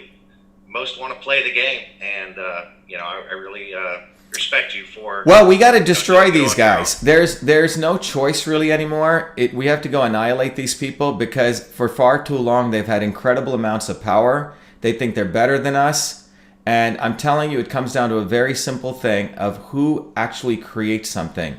Who is actually making something? So we have this separation that's taken place. And that's why the entire value of money is diminishing, because there was a point when here was a person who made something, and they did it because they loved doing what they were doing. And so capital and labor were connected. So what you created actually had real asset value, and the labor was interconnected. When the Fed was created in 1913 and Bretton Woods and etc., these was fundamentally an attack on the American worker to separate work, right, from the product of that work, right? And that's what we've been doing, because when you can separate the working person from their creation and insert that with what you call inflate, that's what inflation really is. It's inflating and separating that. And when you do that, you diminish the value of labor, and you can take advantage of working people. So to bring that back, we have to start looking at who is actually making anything. The small business woman down there who makes an egg sandwich, he's actually making something, right? The guy who actually creates a piece of software, the person who's creating content, right? People who are actually making things is who we should start valuing. And anyone who else is moving around stuff, manipulating like a contract, right? These people we should annihilate. We should get rid of them. They're the evil in our society. They're the parasites. So it's really producers versus parasites. I love the way you put it. That's completely the way it is. Sean 11 says HIV/AIDS hypothesis is negative. Then says Duisburg. Stephanie Ustven says any supplement suggestions or advice for people with advanced COPD. Jennifer Bishop says, I'm always amazed how incredible your guests are. Every week I think, well, that was the best, but every week I'm blown away again. You find the best teachers. God bless. Thank you, Jennifer. Thank you, Dr. Shiva, once again for being here. Mike Q says, please ask Dr. Shiva his opinion about the chemical compound ClO2. Why is there so much suppression regarding its ability to assist the body? And I've never heard of it, so I'm interested myself. Black Impala 67 says, should we be concerned about Trump's working with Dr. Fauci? I'll be happy to give my opinion on that in a second. And Chris Hawkins says, love the lioness, rise up men. Thank you, Chris. So like we said earlier, President Trump is a very smart man. He's fairly savvy. I think that since he's come into office, as an outsider, he was forced to work with what was present, the administrative branch of government, the elected branch of government, and the judicial. He's kind of cleaned up the judicial branch, and he's still working on that. We've had a major turnover in the elected branch, and then even in private industry. We've had resignations of many hundreds of CEOs since he took office.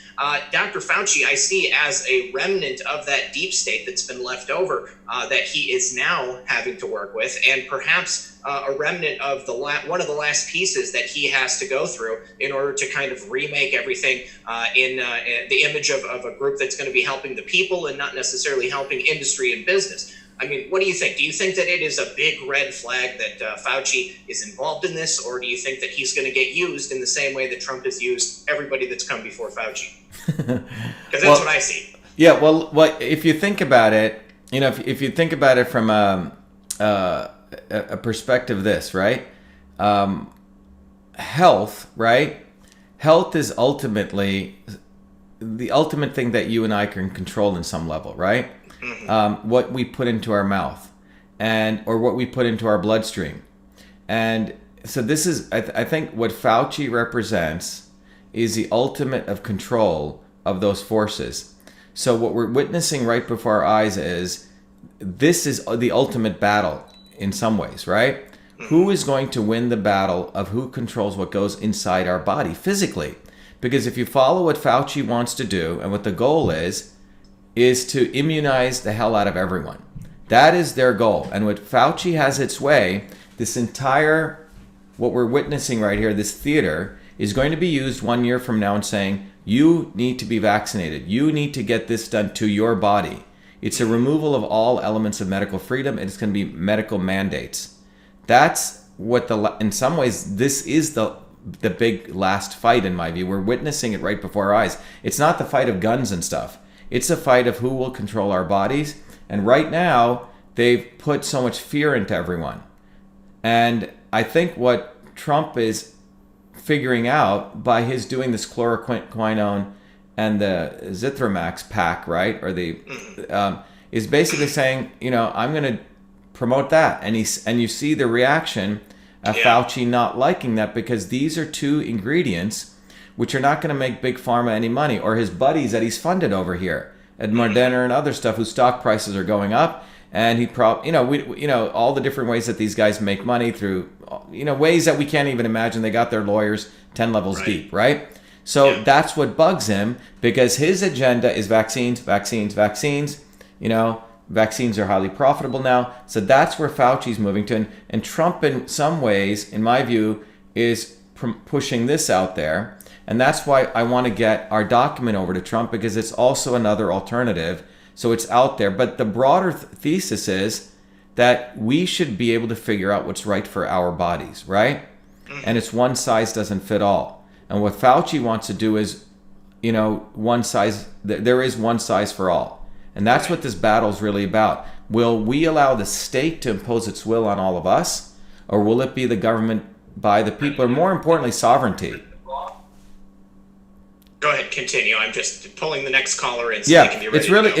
This really comes down to, we are a republic, and the idea was it's supposed to be about sovereignty of the individual states, and for that matter, the sovereignty of each individual. And so that's what I think this is really about. And ultimately, it's about the sovereignty of our immune system and who owns our bloodstream. Yeah, definitely. Fauci does not want us to have sovereignty over our own health. Okay, Super Tad, I'm going to unmute you. Please have your stream muted in the background. Super Tad, you're on the air. Okay, can you hear me? Yes, I can. What's your question for Dr. Shiva? First of all, hey, Red Phil, this is Super Tad. It's my sister asking a question for Dr. Shiva. All right, great. Glad to have you both on. How are you guys doing? Yeah. First, thank you for taking your time to listen to me. I have a question about some health issues that I have. First, I have arthritis, which is inflammation of the spine and has caused bone immune deficiency on top of Crohn's, colitis, ulcerative colitis, and a type of psoriasis that are on the hands and feet that cause blisters and the renewal of skin that can't catch up. So I have several diseases, and just wanted to know what your advice would be on how to handle that. Well, look, I can tell you what I would do. I think as Zach said, with all the nonsense that the people do out there, I'm not going to give you medical advice, but I can tell you what I would do, okay? If you look at broadly, and I can give you the broad things, what is your diet like? What do you eat? Just out of curiosity. I don't eat a lot. I have turned to juicing and Native American medicines, herbs and roots, teas. I have to be very careful what I eat. Do they help?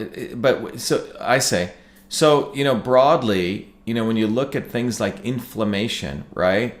There are two subsystems in your body you need to look at: kidney and liver. Okay, because so let me give you a perspective. Okay, since you studied some of the Native American medicines, by the way, all these medical systems, they use a different language, but if you look at the Chinese system of medicine, for example, right? They have a 5-point system. Fire, right? When fire burns, it gives rise to what? Earth element. Within the earth, you mine it for metal. Within metal, metal condenses to give water. Water is fed to wood, and wood causes fire. You follow what I'm saying? You burn wood to get fire, right? Think about a tree. The fire element gives rise to the earth element. The earth element is, you mine the earth element to get the metal element, and metal condenses to water. So those are called the 5 elements theory in Chinese medicine. I could use many, and this is just a systems approach. In these medical systems, each of these components also has a control system. For example, the metal element, right, or the water puts out fire. Agreed? If you want to control fire, you use water. Well, what is fire? Fire is inflammation, okay? So when you have an inflammatory response in the body, typically in that control system of medicine, you would look at the kidney element, because kidney is water element, at least in the Chinese system, which is water. So if you have tremendous amounts, so water element, if you don't have enough of it or it's not working fine, you're not going to be able to put out fire. Does that make sense? It does. Okay. And water gives rise to wood, and excess wood feeds fire, okay? Excess wood. Well, wood element in Chinese medicine is liver, okay? So if there's fatty liver issues or there's liver dysfunctions, you're going to give more inflammation. And also if your kidneys aren't supported. So what I can tell you broadly and by the way, I can convert this to the Western systems because that's the way I think. Water element is adrenals. So if you're I don't know what your condition is, but if you can just think about this, if you're under tremendous amounts of stress, right? A lot of stuff has been going on in your life. You're not sleeping well. That drains your adrenals, which affects cortisol levels, and which affects the water element. Okay. So one thing you may want to think about are things that support kidneys, right? Supports your water element, and things that support liver, because many of the skin diseases, the cirrhosis, all of this is liver. And these are the two subsystems you really want to look at, and what are those things that really support that?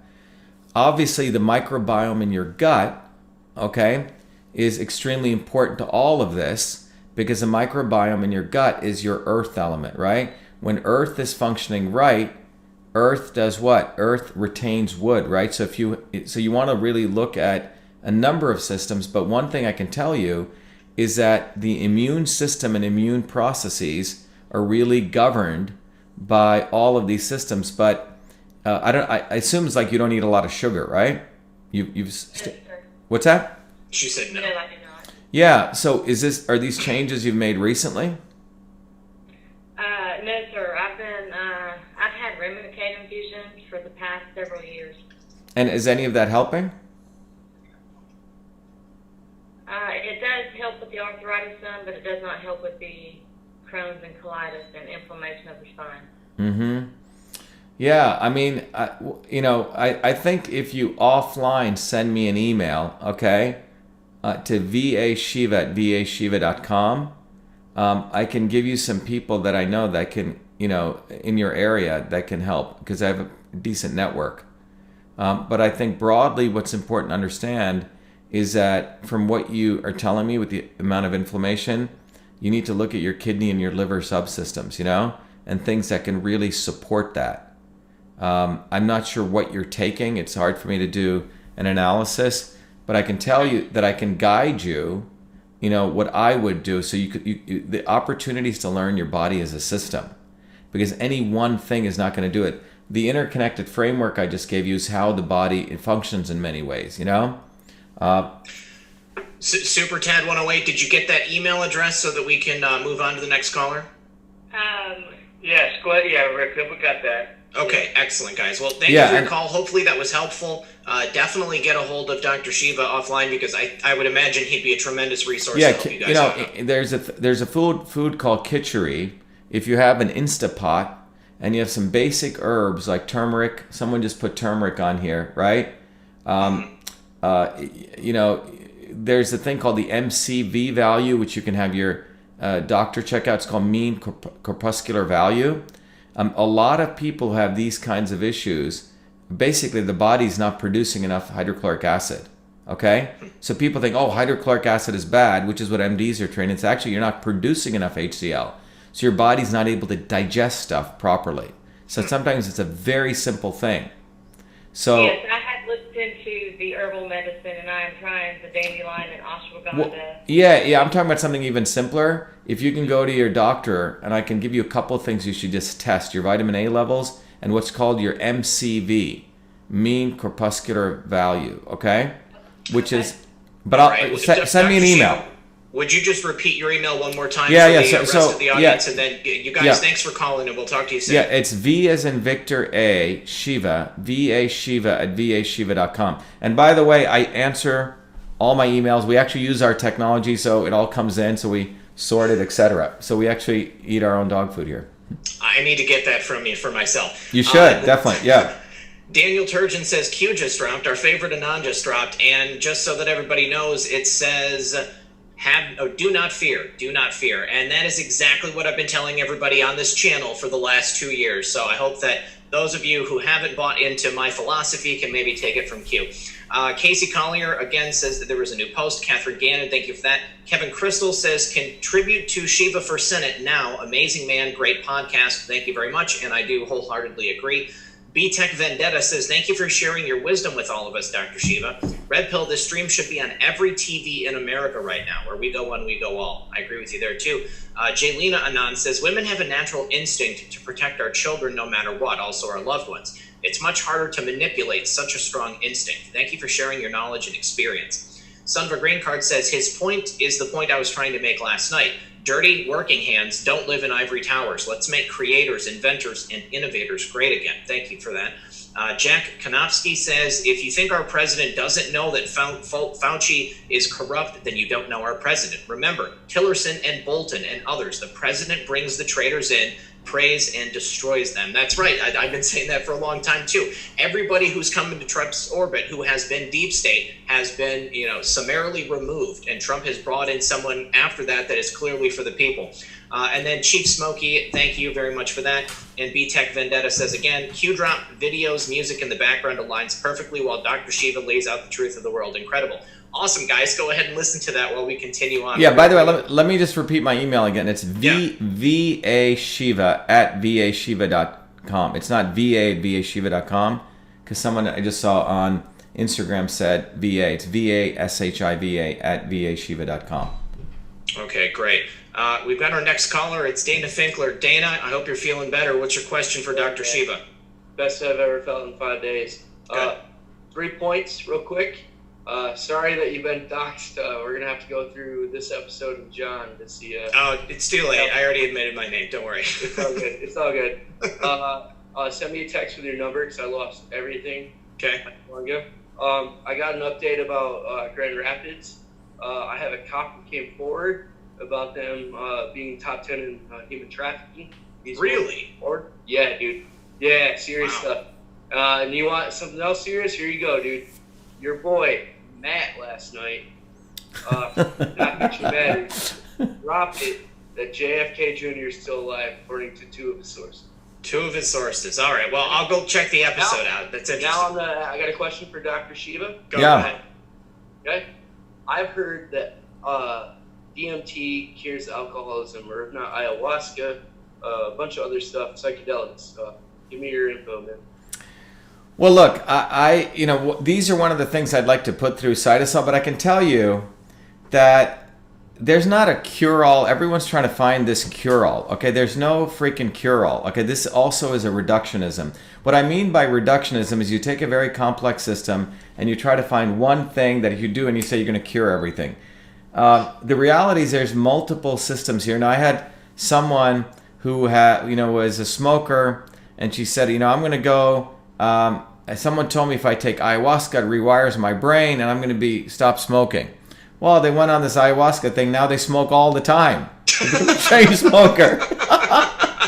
I'm being serious. I believe So what Ibogaine is something I've heard about too. Yeah. So what I'm trying to say is, these things are complex systems. Okay, and ultimately, there's not a quick fix. Life isn't that easy, and this is something we need to understand. To learn something and to figure something out, there's no freaking quick fix. The universe doesn't work. At least I haven't found that. I've always had, when I was a kid, I wanted to learn calculus, right? My dad was a very good engineer. I was a 13-year-old kid. He and I would stay awake until 2 a.m. in the morning, man, and we would solve problems. I had to work my butt off. And your brain, you have to give the brain the right set of inputs to get the right set of outputs. And we think there's a quick fix, and this comes from the Hollywood freaking celebrities who go sleep with Harvey Weinstein and then later whine that they had to sleep with him. Okay? What? That's what I'm talking about, right? And because look, I was out in that world, and I realized very quickly is that most of the people out there want to be celebrities.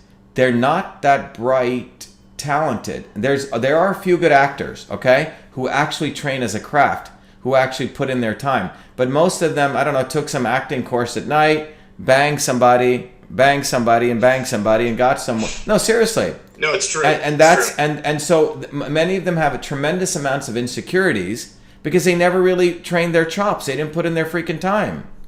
And so they may get a hit at some point, and then their hit goes away, and they're doing all sorts of things to, stay relevant. My point is, there is no one cure. There's not like, I'm going to take ginger and it's going to cure me. I'm going to take this and it's going to cure me, okay? Even in the herbal world. Or I'm going to meditate this thing and I'm going to be an enlightened being. It's not that easy, man. Dana, I can tell you from my own personal experience, the only thing that even helped me start to get to the point where I could quit using drugs and alcohol altogether was serious consequences, facing serious consequences. And even then, just the desire to stop using drugs and alcohol wasn't enough. I had to put myself in a rehabilitation center, okay? And then I had to continue with Alcoholics Anonymous beyond there. It was more than just me getting it out of my body physically. I had to teach myself how to be a human being in this world and how to survive without that stuff as a crutch. So I want you to think about that, buddy. We're going to move on to the next call. I appreciate your call. Yeah, I mean, one of the things to follow up on that, I learned as a child, from my grandparents to meditate and all this kind of stuff, right? It was quite extraordinary. But the point is, in the traditional systems of yoga, when you met your teacher, they would force you to work your butt off,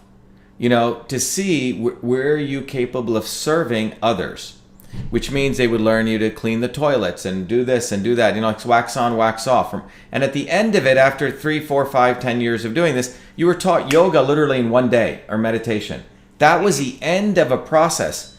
Today, people go to some guru and they meditate, and I went to this ashram and I went to that ashram. I had sex with the guru or something, like whatever, right?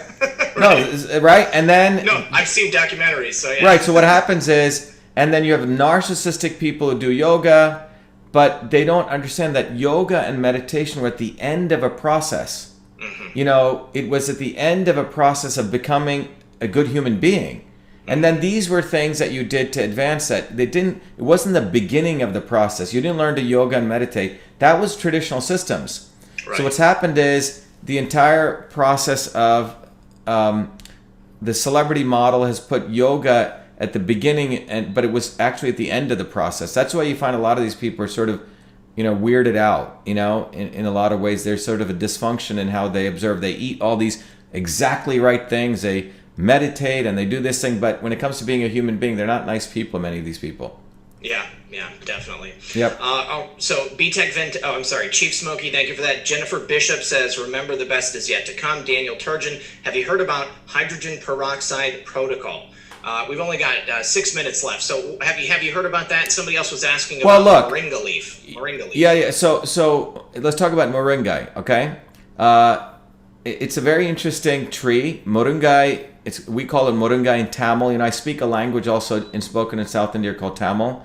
When I was in our village, my grandparents had a little home. Across was a hut where they kept the cow, and coming out of that central part of that hut was a big moringa tree. The moringa has leaves. It actually has a fruit, which is a long fruit that grows from it, and that fruit, it's called drumsticks, and Indians use this in a thing called sambar. But the moringa leaf is a very powerful leaf because it actually has all the amino acid profile. In fact, people now recognize that tree may be the tree of life because it's a very powerful tree. And in fact, the moringa, the fruit itself is very, very valuable for men and for managing all the endocrine system. So the Russians have been using moringa for all sorts of anabolic effects. It's an amazing thing for women in terms of supporting many, but you're supposed to cook and eat it as a fruit. We used to eat it, okay? So moringa has many, many powerful things. It has enough arginine to support nitric oxide release, but it's an amazing food for women if they're anemic, etc. So moringa, H2O2 is very valuable, particularly, if you use a 3% solution, people have periodontal issues. I have personally found it very if you do it, you can put a couple of drops of it when you get up in the morning to clean your tongue, right, and to brush your teeth with. It's very valuable for keeping the mouth bacteria in good shape. I'm still here. My dog was just at the door, and I didn't want her to keep. Oh, really? Okay, no worries. She knows we're getting close to the end, so she always comes to the door at the very end. All right, we're going to take one more caller, guys. It looks like Super Ted's still in there. We're going to drop Super Ted out. Let's see. BR Swimmer. BR Swimmer, you are the last caller of the night. Make sure that your stream is muted and go ahead and get your microphone turned on. And while he's looking to do that, I just want to say, Dr. Shiva, thank you so much for being here tonight. All right, BR Swimmer, what's going on, my friend? Hey, can you hear me okay? Yep, can hear you good. Good. I'm actually doxing myself right now, and I never even realized that my camera was actually working on my computer. I went to keep that. No problem. Anyways, I don't want to take up too much time. I do want to tell you that Thomas did send me here. So. Oh, great. Thomas says hello. If he isn't in the chat, I wanted to say hello on Thomas's behalf. Thomas knows I love him. Thanks, buddy. Appreciate it. I love both of you guys too. You guys are what are keeping me going at this point. Good, man. Good. Well, we'll have plenty of content over the next 30 days. I'll work on trying to get more calls in as much as possible because I have a lot of stuff on my mind. In this case, I just want to say hi to you and thank you for everything that you and Thomas and all of you content creators do. Thank you so much. Much love. Much light to you guys. Appreciate it. All right. Now for the doctor, I had a question. I know this is gonna get really dark, but I had a question that just popped into my head. For all of these so-called elites, these people who think they're better than us, what do you think ties? Do you know anything, or can you comment anything about this disease that I consider to be psychopathy or psychopaths that truly are the epitome of the true evil of this planet? I know this is going to get real dark. I apologize to the chat. There's so many of you, but this is important that a lot of people need to know that there is evil. There is evil in this world. And psychopathy, I feel, ties into this. And psychopaths will train and breed and create other psychopaths by shattering the psyches. I mean, I would say the existence of psychopathy is rewarded in American society. I mean, like, only here are you going to be able to just screw over as many people as you possibly can and then get rewarded for it. But yeah, obviously we have a huge problem with psychopaths in business. I think a lot of CEOs are psychopaths. Obviously, a lot of politicians, people in power. What do you think about that, Dr. Shiva? Well, look, I think when you look at this entire process, right? When I went back to India for my Fulbright, right, there's a very eminent cardiologist, and we were at his house, and he said something interesting. You know, he said, you know, I grew up, really super nice guy, and he goes, I grew up, and my father, he goes, would come home and he would beat the hell out of my mother, okay? Beat the living daylights out of the other, and everyone, but then with everyone else, he was the most amazing guy. Like, everyone thought this guy was the most incredible human being, okay? And he said, you know, what is normal anymore in this world? Like, what is a normal, good human being? Like, what is a level of being a good human being? Like, a basic question. He goes, his conclusion was that we've lost the sense of what it means to be a good human being. Right? And so what I found, though, is when we started our campaign here, I got to just let you guys know, man, including you guys here, we are, our campaign attracts really people who've gone through some journey in their lives, who are very good human beings. I'm not saying perfect, but people who are good human beings who've thought about stuff, who want to do the right thing. And I think the more that occurs, and I think the other part of this is those people being vocal. And let me tell you what, like, I go out there and I'll, you know, do these videos and, you know, expose Fauci and et cetera, whatever, right? And it's a good thing.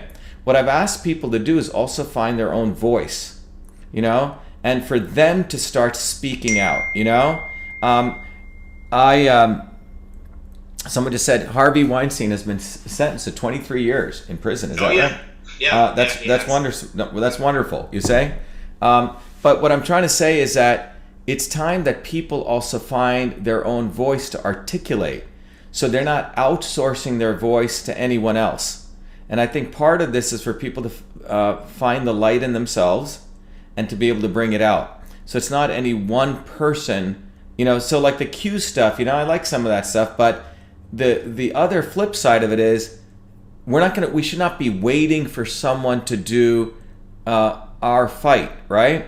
So each one of us has to be part of this, and that's what we've been telling a lot of our volunteers. We have amazing people, man. These people, you know, no one's paid. People come out and they're helping us collect signatures in the cold, etc. By the way, the other politicians pay to get signatures. Okay, we actually go collect all of our signatures.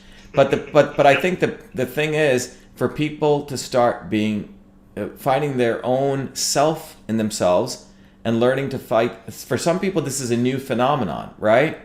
Yes. And being able to articulate that. And I think that's one of the first things that needs to happen, because then you're exercising yourself as a human being, and you're reconnecting with what it means to be a human being.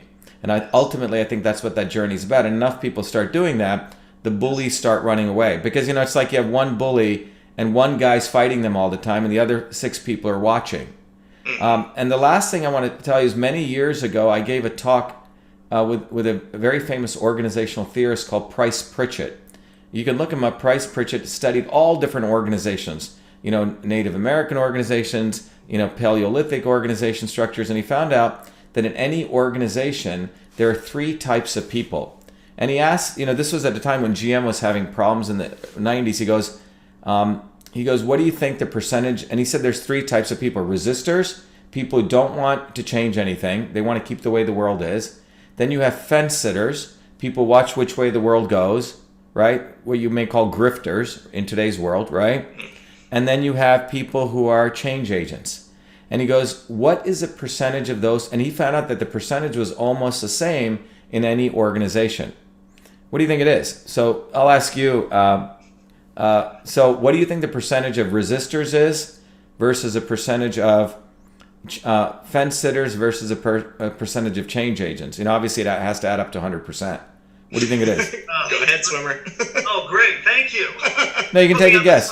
Here. Now we're going to go over time. There's right? no... We're already over it. It's no wrong answer. Go ahead. At this point, I might as well give it a try. Okay. Change agents. I would say 10%. Mm-hmm. The unchanging, 30. On the fence, the rest, whatever's left. My addition, my 60%. 60%. Yeah, you're pretty close. So it turns out it's around. You typically have 30%. You're right on resistors. You actually have 20% change agents, and you have 50% of people are fence sitters. No, very good. Yeah, That's good. That's yeah. good. That's actually Well, really the good to next know. question. Yeah. The next question Pritchard asked was, where do this is a mistake change agents make. People want to change things. He said, where do you spend most of your time? He was talking to management, and it turns out management. Let's say you're a change agent manager. Most managers spend 80% of their time on trying to fix the resistors. The scumbags who you can, these are the people you're trying to argue with, like why Elizabeth Warren is bad, okay? So what he said was, he goes, you have to be like, and he was telling these 2,000 GM executives, you have to be like a bulldog and get rid of those people. And you need to spend 80% of the time on fence sitters, the people who you can bring over, okay? So that's what we need to understand. These psychopaths, like getting back to what you're saying, you're never going to change them, man. People think, oh, well, I'm going to teach them Christ and all that. Well, that's bring Christ to the fence sitters, okay? These people are actually pretty far gone. So that is really the lesson we need to think about in political change, or for that matter, in our own personal change or any change around it. Some people, you have to just cut off. Some people will never change. And there are other people that we're spending 80% over here, and there's these other amazing people that we don't spend time on and building relationships. Our own fellow change agents, we should be building closer bonds with them, and that becomes a magnet to pull the other 50% over our way. We should not be wasting time on these people, the amount of energy. So this goes right to the heart of my theory of why I don't engage people on the extreme left on social media, because it just results in suspended accounts and people getting frustrated. BR Swimmer, thank you for your call, buddy. I appreciate your question. We'll talk to you thank soon. you. Be well. Thank you. Yeah. See you, buddy. All right. So you guys, we have reached the end of our broadcast.